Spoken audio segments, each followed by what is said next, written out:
Welcome to Seeking Sister Wife, Season 6, Episode 2. I'm trying to create Voltron here. And before I even started the episode, I'm like, I have a guess as to which brain trust came up with that term. So we have we're up to 4 families this episode. And we'll just go in the order that they were talked about. So we start off with the Davis family. Just so you know, if you don't remember, that's Nick. He is the brain trust behind the We Are Voltron thing. He's the head. So he uses this explanation where he's like, we're creating this big beast and blah, blah, blah, blah. You know what Voltron is, right? I The beast with 2 backs, apparently. No, 4 backs. 4 backs. And then April's like, he's the smartest guy I know. And I was like, that was not even...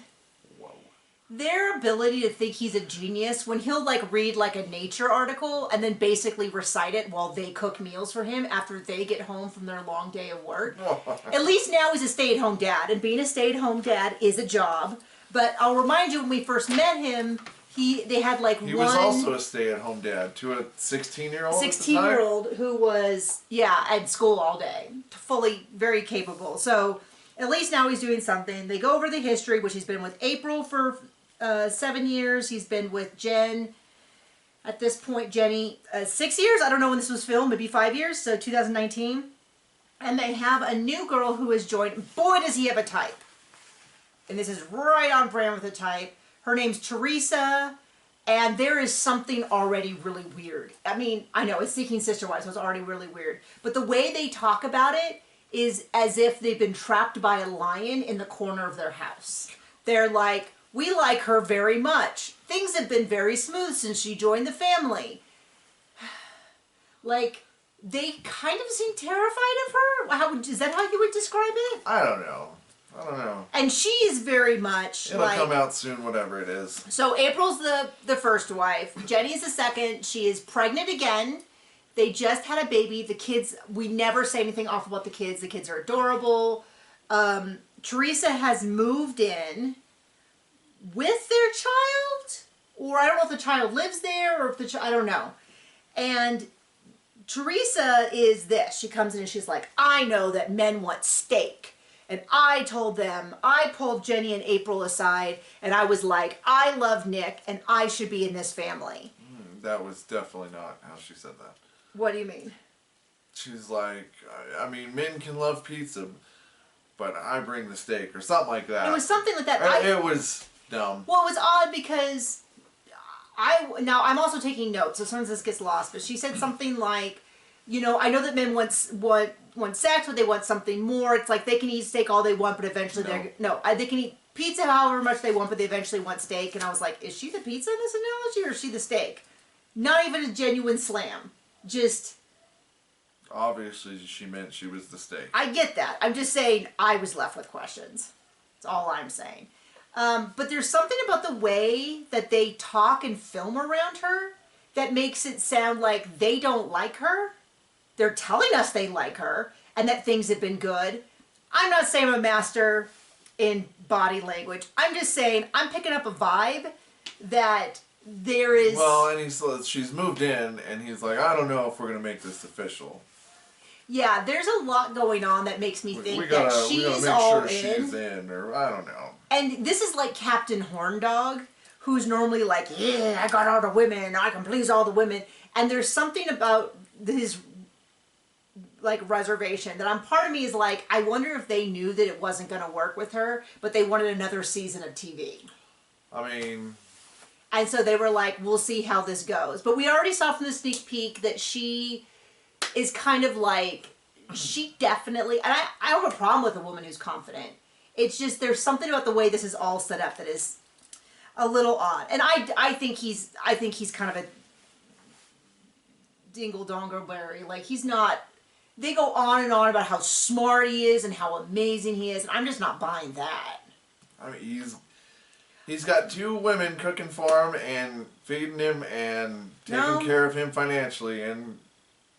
No, I mean, he's definitely smart in some way. And that I will 1000% sign on to. He has definitely gotten everything he wants in life. But, like, so conniving might be a real word. But they're trying to really push that he's like this brain trust. and that he has to stay home to do his research, which just seems to be repeating articles he read. Like, he's not back there inventing flying cars. I guess he's got a panther in his pants. They do want us to believe that.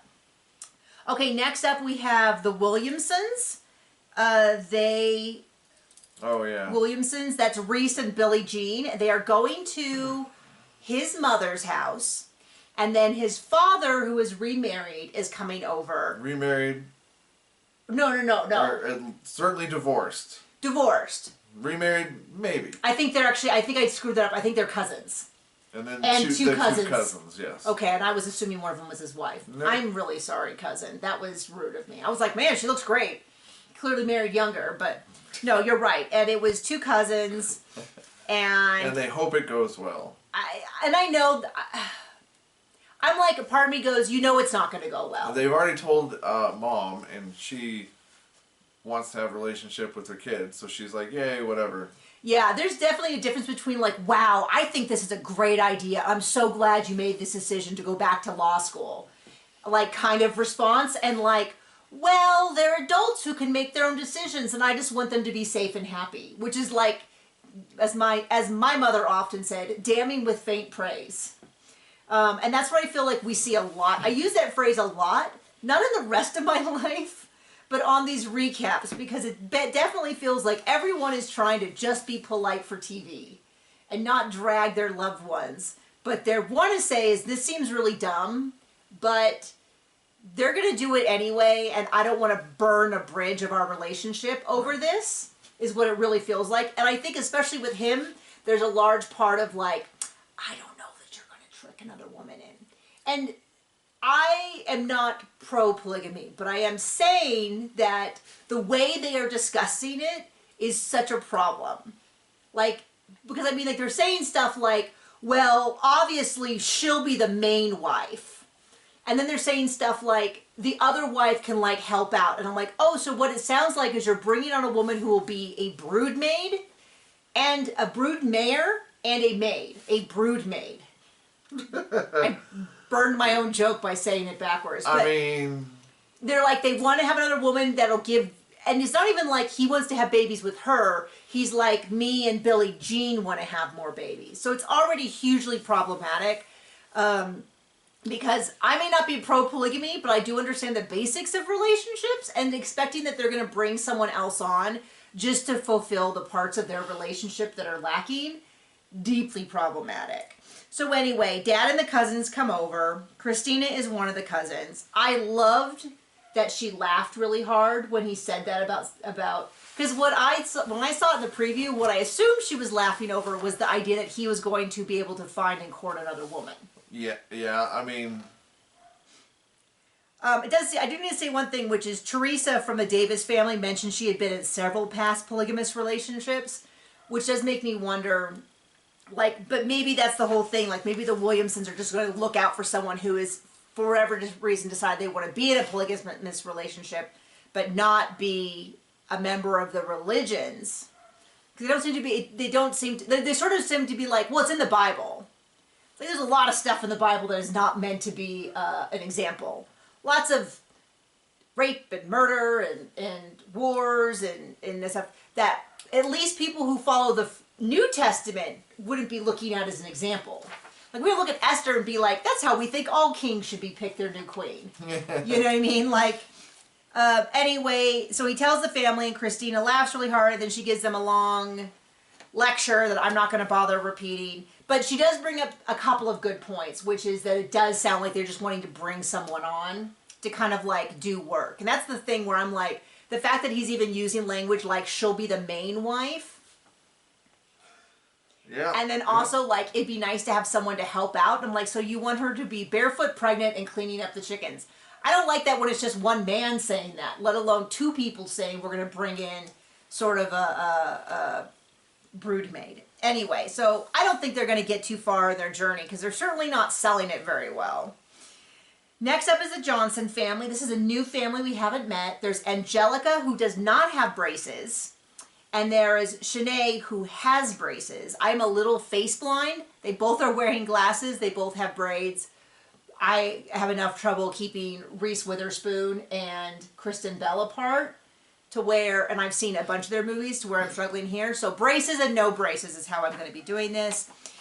Angelica, who is wife number 1, they met 14 years ago. They've been married for 5 years. They have 2 kids. It was her idea. That's what they always say. No, so she explains, this season has had 2 couples that have told us kind of horny, dirty stories with the expectation that we're going to find them adorable, cute meets. Because she's like, I worked at a supermarket and he would always come through my aisle and wink. And then I wanted some meat. So I found him on social media and hit him up and we hooked up. And I was like, oh yeah, a tale as old as time. So beautiful. Like, couldn't you have been like, I mean, I guess they're at least honest, which is great for a reality show. But I'm like, I'm pretty sure if I was to like respin that story, I'd be like, I thought it was cute, so I reached out on social media and we decided to hang out. And the chemistry was fine. But maybe that's why I write novels and no one has asked me to be on reality TV. At least they're being honest. And so a couple years ago, she said that she proposed to him that they could have a sister wife because she says that he's just too much. And it's too hard to be someone's everything. And another case of this person's never heard of a friend. A friend, a hobby for him. Maybe he takes up golf, bowling, becomes a rapper like Teresa from the Davis family. Really has a lot going for her. She's also a part-time rapper. It really feels like when people say things like, it's just too much to be their everything, you were like, hey, maybe counseling. And I really want a friend. Yeah, and maybe someone I could talk to about my feelings. We're like, yeah, this is...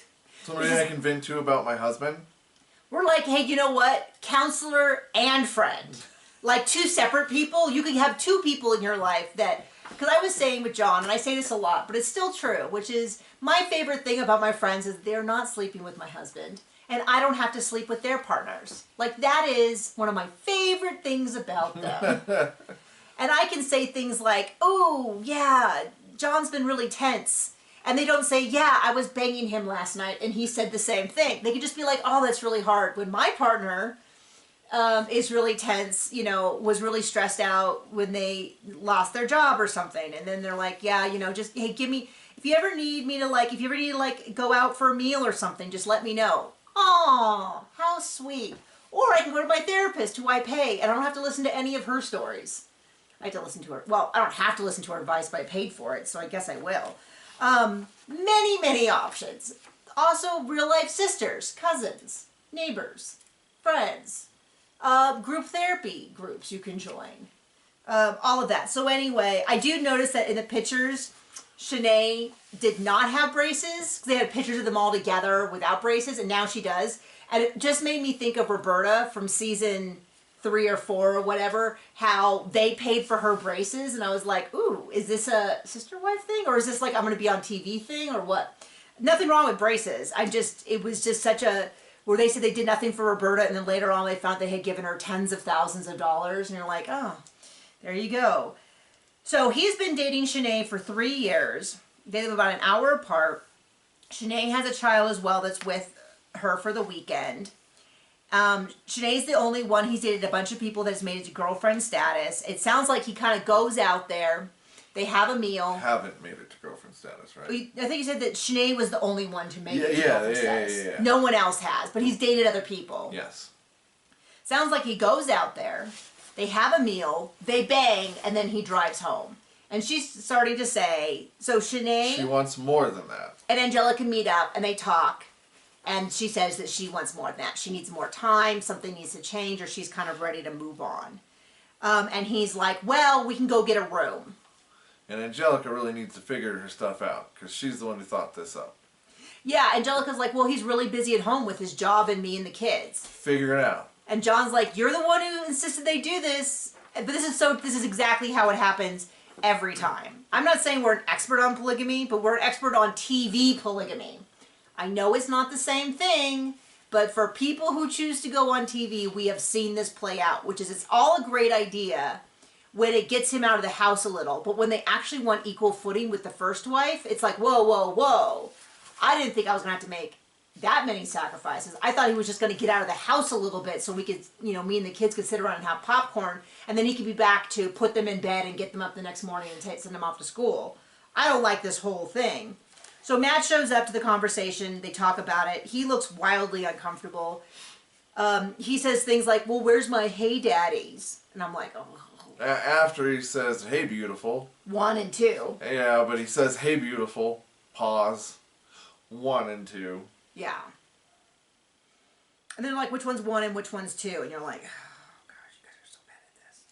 Anyway, okay. So. Oh, ready for the fun? So now we're back to the Merrifields. Here are the brainiacs. So it is, she has finally arrived at the house, Lorena has, at Garrick and Danielle's house. She holds their new baby, and instantly Danielle's crying. It's so hard to see the baby bonding with the new mom. The boys, they have 2 boys that have been dragged all over the world to meet all the men that their dad is boffing. All the women. Oh, sorry. All the women, sorry, that he's boffing. And I want to point out that this very religious man who lives only by the Bible has now boffed 6 different women other than his wife within 2 years. Because every time he meets a woman, God tells him. To be fair, it's the God in his underpants. It's not the God of the Bible.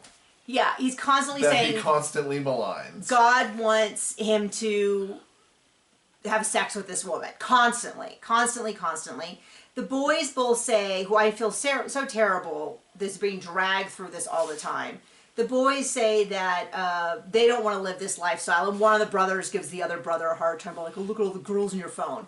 I would remind you that talking to many girls when you're 16 is different than marrying multiple women. Just going to throw that out there. But it's good-hearted, but they're like, I only want one woman. This is ridiculous. This is kind of a pain.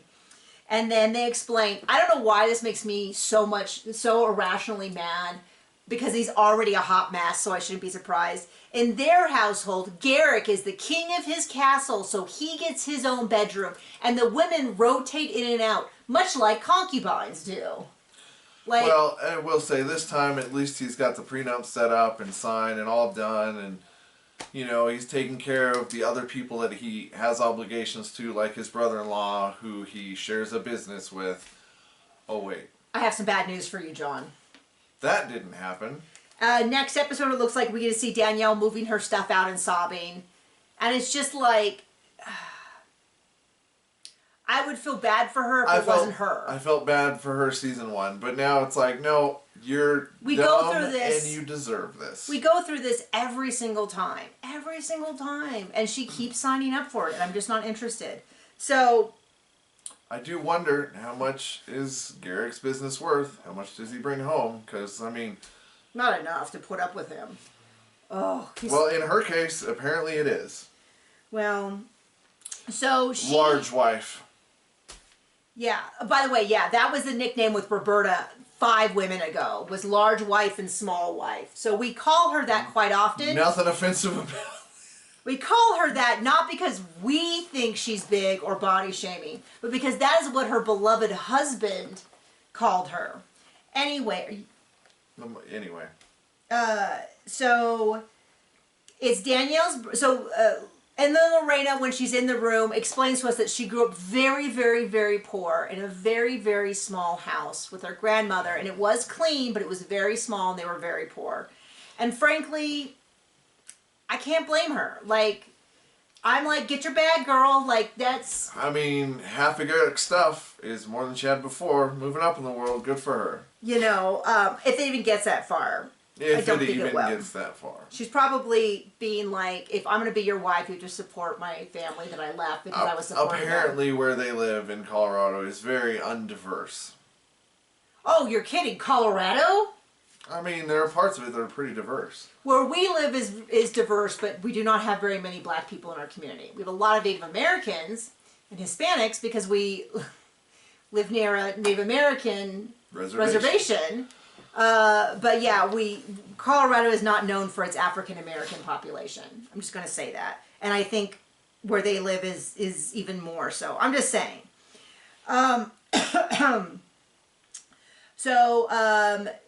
so she's excited to be there. It's Danielle's birthday. They're having a party. It's literally just like dad, sister, brother-in-law. No, sorry, brother and sister-in-law.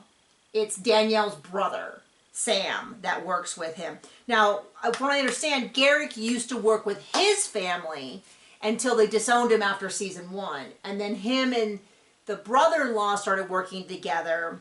And the brother-in-law kind of pulls him aside and he's like, okay. For being so unexpressive, Garrick sure cries a lot. He does. Well, he cried about how much he loves Danielle's brother. Doesn't really seem to care about her that much. Remember how when she Clearly doesn't. Remember when she announced that she was pregnant and he looked like he wanted to throttle her? Well, he didn't. He looked like this. But that is peak rage face for Garrick. Yeah. He was not happy though. Anyway, sorry. No, you never interrupt me. I would interrupt you. So she's kind of like, you know, normally for a party, there's more people, there's more music, there's more anything. New wife. Well, she's not married yet. And then they cut to Garrick, and he's got this enormous crown, he's got his ears sticking out. And the first thing I thought of was the lion, not the Lion King, the king who was played by a lion in Robin Hood, where the Robin Hood is a fox, the Disney one, which was one of my favorite movies growing up. Not surprising, I eventually got into archery, but and he's got you know, I want to be the king, and he has his crown is like resting on his ears and is sliding down. It's exactly what Garrick looks. As the brother-in-law is like, have you done the stuff you said you were going to do? Have you gotten the prenup? And Garrick's like, oh, I have a lot of stuff to do. And he's like, yeah, well, you've been kind of procrastinating on it.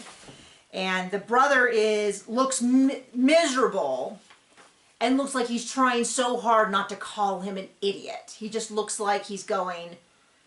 A big brain move would be like, hey, sign it all over to me. I'll take care of it for you. And then... yeah. Be done. So this is going to be a cluster all the way through. It is every single season with them.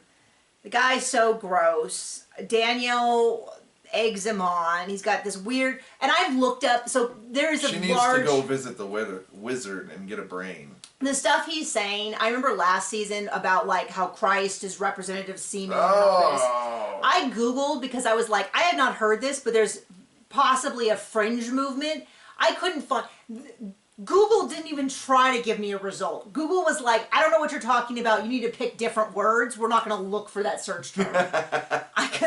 And which is crazy because there are so many fringe theories in the Judeo-Christian tradition of religions that have Christ as a part of it, which is quite a few religions, not just Judaism and, well, Judaism doesn't, but you know, anyway, Latter-day Saints, Seventh-day Advent. There's so many different religions, and not a single one of them was like willing to raise their hand and be like, oh, we have something like that. So he is fully out there just making it, which doesn't surprise me, but it does surprise me that more people haven't more. Shocking, his pants god wants him to. Has a theory of one. Anyway. Crazy season. Surprised more people aren't watching these recaps because we think it's hilarious. Thank you for joining us. Bye!